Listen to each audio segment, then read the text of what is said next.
Loin des conférences classiques sur le réchauffement climatique, c'est ici sur les vastes plaines glaciaires de l'Antarctique que le phénomène interpelle le plus.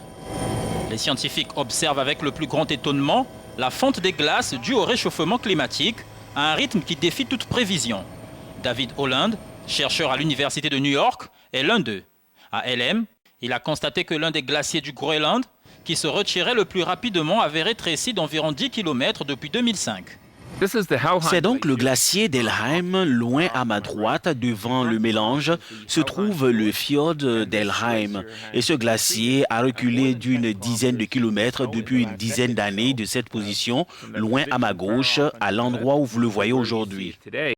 C'est sur le même glacier que les chercheurs ont pu capturer une vidéo dramatique du vélage l'an dernier, un phénomène qui se produit lorsque de gros morceaux de glace se brisent à partir d'un glacier.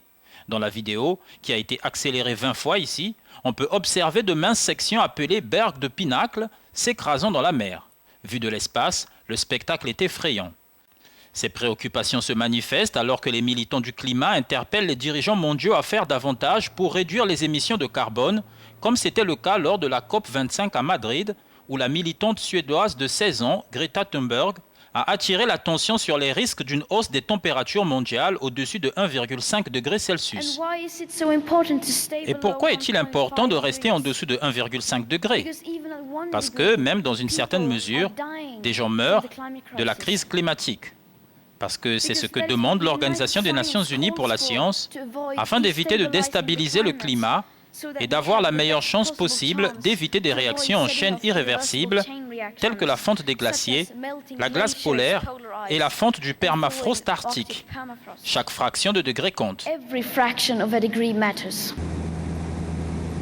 Depuis 1961, le monde a perdu 10,6 milliards de tonnes de glace et de neige, ce qui est suffisant pour couvrir les 48 États inférieurs des États-Unis, avec environ 4 pieds de glace selon la NASA.